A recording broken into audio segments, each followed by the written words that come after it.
বিসমিল্লাহির রহমানির রহিম। আসসালামু আলাইকুম ওয়া রাহমাতুল্লাহি ওয়া বারাকাতুহু।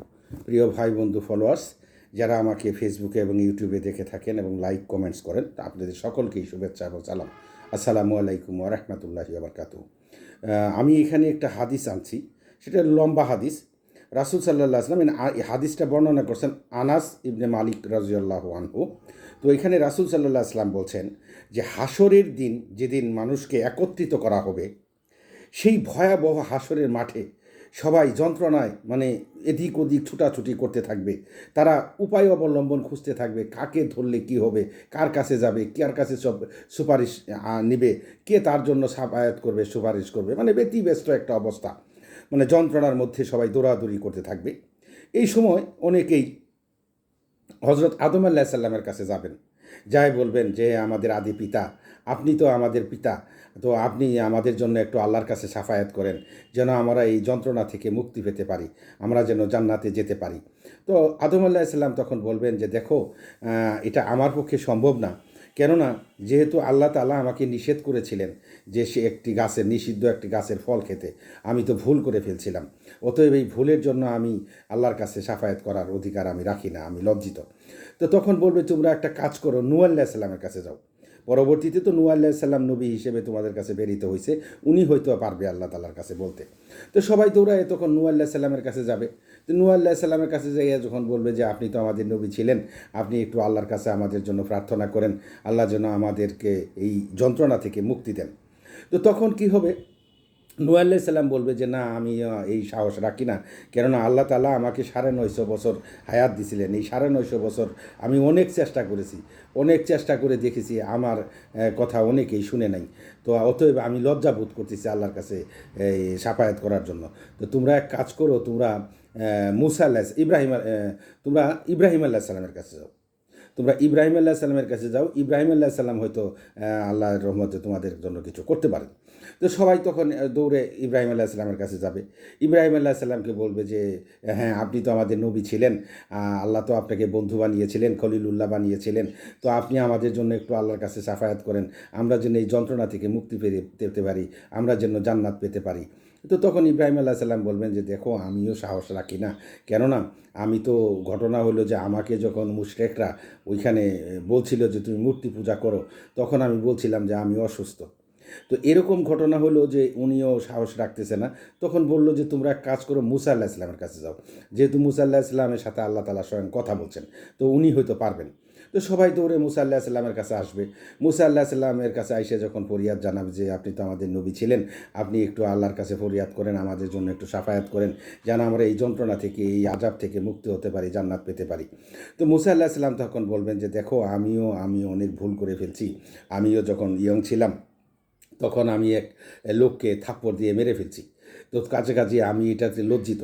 আল্লাহ তাআলা হয়তো আমার উপর কোনো কারণে হয়তো বিরক্ত হতে পারেন। তো কাছাকাছি আমি এটা সাহস রাখি না। তোমরা ঈসা আলাইহিস সালামের কাছে যাও। ঈসা আলাইহিস সালামকে আল্লাহ অত্যন্ত ভালোবাসছেন, জিনা পিতায় তাকে জন্ম দিয়েছেন। উনার কাছে যাও, উনি হয়তো তোমাদের জন্য সাফায়াত করতে পারবে। সবাই দৌড়ে ঈসা আলাইহিস সালামের কাছে আসবে। তখন ঈসা আলাইহিস সালামকে যখন একই কথা বলা হবে, ঈসা আলাইহিসসালাম বলবেন যে আমিও সাহস রাখি না, কেননা আমাকে খ্রিস্টানরা আল্লাহর পুত্র বলে দাবি করছে। অতএব আমি এই লজ্জায় আমি আল্লাহ তাআলার কাছে কিছু বলতে পারবো না। তোমরা এক কাজ করো, হজরত মুহাম্মদ সাল্লাল্লাহু আলাইহি সাল্লামের কাছে যাও, উনারা আল্লাহ আগের এবং পরের সমস্ত গুনাহগুলো মাফ করে দিয়েছেন। তো তখন সবাই মিলে হজরত মুহাম্মদ সাল্লাল্লাহু আলাইহি ওয়াসাল্লামের কাছে যাবেন। তো হজরত মুহাম্মদ সাল্লাল্লাহু আলাইহি ওয়াসাল্লাম, তখন সকলেই যখন তার কাছে আসবে, তখন তিনি কী কাজ করবেন, আল্লাহ তাআলার কাছে ফরিয়াদ জানাবেন এবং উনি আল্লাহর নিকট উনি সেজদায় পড়ে যাবেন। তো উনি যখন সেজদায় পড়ে যাবেন, সেজদা থেকে মাথা উঠাবেন না, তখন আল্লাহ তাআলা দেখলেন যে রাসূল সাল্লাল্লাহু আলাইহি ওয়াসাল্লাম যে সেজদা দিচ্ছেন, সেজদা থেকে মাথা কোনো মতে উঠাইতেছে না। তখন রাসূল সাল্লাল্লাহু আলাইহি ওয়াসাল্লামকে বলবেন, হে মুহাম্মদ সাল্লাল্লাহু আলাইহি ওয়াসাল্লাম, আপনি মাথা উঠান, আপনি বলুন, আপনার কথা বলুন, আপনার কথা শোনা হবে এবং আপনি সাফায়াত করতে থাকুন, আপনার সাফায়াত গ্রহণ করা হবে। কিন্তু আল্লাহ তাআলা তাকে বললেন যে একটা সীমা দিয়ে দিলেন, যে এই সীমার মধ্যে আপনি থাকবেন। তখন তিনি কী কাজ করবেন, তুমি সমস্ত মানুষের জন্য সাফায়াত করতে থাকবেন। ওনার যে যাদের জন্য সাফায়াত করার, উনি সাফায়াত করতে থাকবেন। সাফায়াত করে করে করে করে লোকদেরকে জান্নাতে ঢুকাবেন। তো এরকম রেওয়ায়েতে আসছে যে উনি হয়তো 1 সেজদা বা 2 সেজদা বা 3 সিজদা 4 সিজদা এরকম দিছেন বলে এরকম ঘটনা আসছে। তো যাই হোক, উনি প্রতিটা সেজদায় এরকমভাবে আল্লাহ তাআলা কাছে শাফায়াত করছেন এবং যাদেরকে সম্ভব উনি মোটামুটি আলহামদুলিল্লাহ জান্নাতে ঢোকাবেন। তো এখন শেষে যেটা আনাস রাদিয়াল্লাহু আনহু শেষে একটা কথা বলছেন। আনাস রাদিয়াল্লাহু বলেন যে আমার জানা নেই রাসূল সাল্লাল্লাহু আলাইহি ওয়াসাল্লাম ৩য় অথবা ৪র্থ বার কি বলেছেন। তো এরপর আমি বলবো, হে আমার প্রভু, মানে রাসূল সাল্লাল্লাহু আলাইহি ওয়াসাল্লাম এরপরে শেষে যেটা বলবেন সেটা এখানে উল্লেখ করছেন যে এরপরে আমি আল্লাহকে বলবো, হে আমার প্রভু, কুরআন যাদেরকে আটকিয়ে রেখেছে, অর্থাৎ কোরআনের ঘোষণা অনুযায়ী যাদের জন্য চিরস্থায়ী দুজক নির্ধারিত হয়েছে, তারা ব্যতীত আর কেউ দুজকে নাই। ইবনে উবাইদ বলেন, তার বর্ণনায় বলেছেন, কাতাদা বলেছেন তারা চিরস্থায়ী জাহান্নামে পড়ে থাকবে। তো এই যে জাহান্নামে পড়ে থাকবে, এইখানে একটা কথা আসছে যেটা রাসূল সাল্লাল্লাহু আলাইহি ওয়াসাল্লাম বলছেন যে কোরআন যাদেরকে আটকিয়ে রেখেছে তারা ব্যতীত সবাই জাহান্নামী, সবাই জান্নাতে প্রবেশ করছে। যে যাদেরকে কোরআন আটকিয়ে রেখেছে জাহান্নামে, আর যাদেরকে আমি যতটুকু আল্লাহ তাআলা রাসূল সাল্লাল্লাহু আলাইহি ওয়াসাল্লাম পারছেন জান্নাতে ঢুকাই দিয়েছেন। দেখেন কোরআন কাদেরকে আটকিয়ে রাখছে। তো এখানে একটা ব্যাপার আছে যে পবিত্র কোরআনে আল্লাহ স্পষ্টভাবে যে কথাগুলো বলছেন যে তারা দুজকি, তারা জাহান্নামী, এরা ব্যতীত। তো এই কথাগুলো তো আমরা জেনেও অনেক সময় আমরা সেইগুলা থেকে বিরত থাকি নাই। তো এখন কারা দুজকি, এই জিনিসগুলো আমি পবিত্র কোরআন থেকে কয়েকটা আয়াত আপনাদের কাছে আনছি, আপনারা একটু শোনেন। যদি এর মধ্যে আমরা পড়ে যাই তাহলে আমরা নিজেরা সংশোধন হয়ে যাব, যেন আমরা এই কাজগুলো না করি, যাতে আমরা চিরস্থায়ী জাহান্নামী না হই। তো সূরা বাকারা আয়াত নাম্বার হইল 123। এখানে আল্লাহ বলছেন, তোমরা সেই দিনকে ভয় করো যেদিন কেউ কারো উপকারে আসবে না, কারো নিকট হইতে কোনো ক্ষতিপূরণ গৃহীত হইবে না, কোনো সুপারিশও কারো লাভজনক হবে না এবং তারা কোনো সাহায্যও পাবে না। এই যে আমাদের যারা যে সাফায়াত পাবে না, যাদের জন্য সাফায়াত কোনো কাজে লাগবে না, তারা কারা? এখানে আল্লাহ তাআলা বলছেন সূরা বাকারা আয়াত নাম্বার 39। তিনি বলছেন, আর যে লোক তা অস্বীকার করবে এবং আমার নিদর্শনসমূহকে মিথ্যা বলবে, মানে আল্লাহ যে নিদর্শন দিয়েছেন এগুলাকে যারা মিথ্যা বলবে, মিথ্যা প্রতিপন্ন করার প্রয়াস পাবে, তারাই হবে জাহান্নামী, অনন্তকাল সেখানে থাকবে।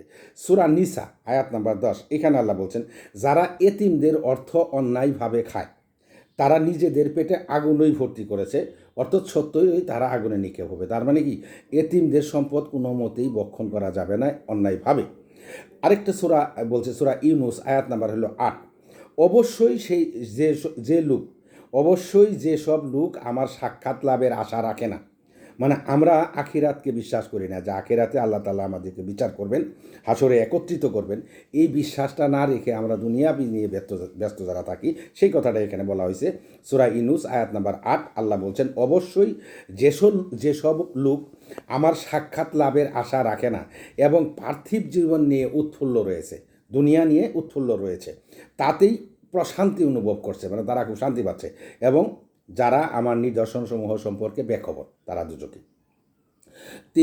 সূরা ইউনুস আয়াত নাম্বার 7।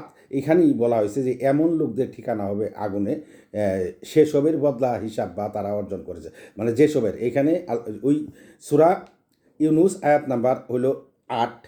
এইখানে বলছেন যে অবশ্যই যেসব লোক আমার সাক্ষাৎ লাভের আশা রাখে না এবং পার্থিব জীবন নিয়েই উৎফুল্ল, এবং তাতেই তারা প্রশান্তি অনুভব করেছে এবং আমার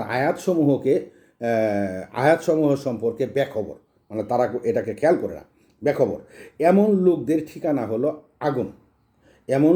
ঠিকানা হলো আগুন, সেসবের বদলা হিসেবে যা তারা অর্জন করেছে, তারা দুনিয়াতে এইগুলা করে যারা অর্জন করেছে। এটা হলো সূরা ইউনুস আয়াত 7 এবং 8। সূরা নিসা আয়াত নাম্বার হলো 145। এইখানে আল্লাহ তাআলা বলছেন, নিঃসন্দেহে মুনাফিকরা রয়েছে দুজকের সর্বনিম্ন স্তরে।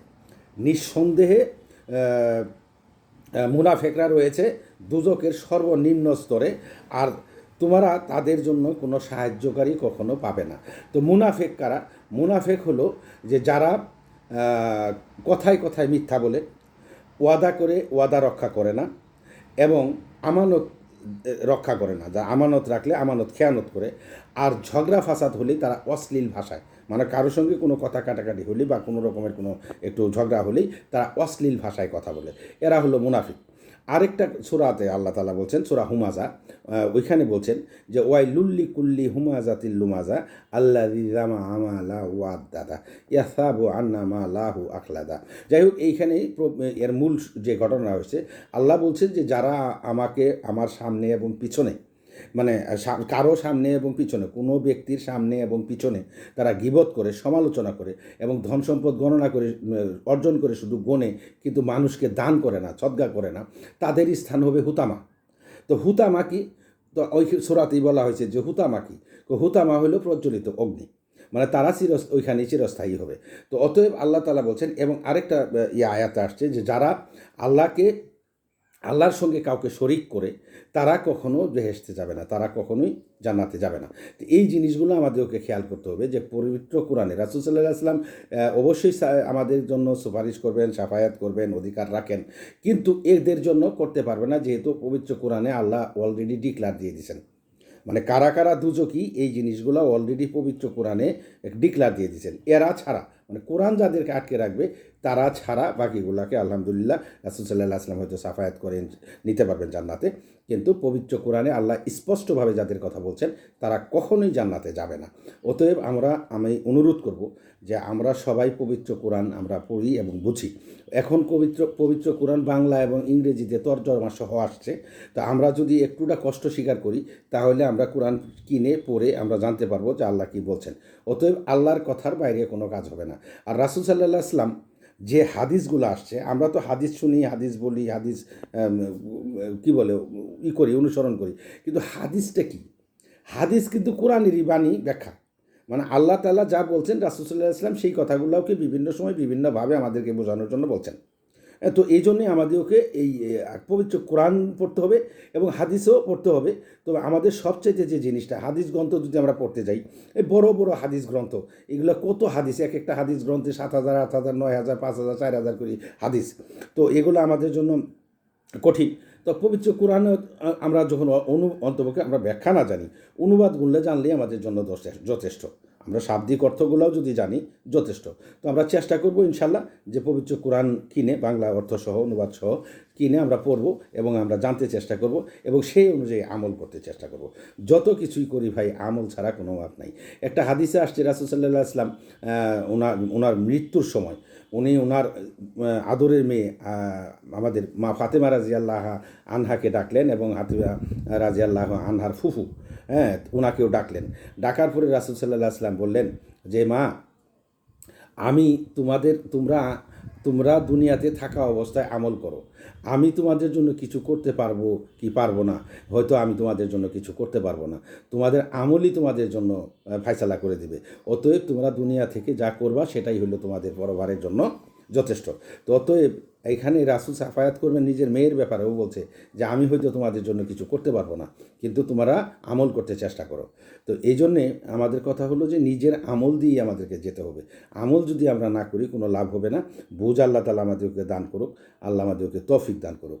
আসসালামু আলাইকুম ওয়া রাহমাতুল্লাহি ওয়া বারাকাতুহু।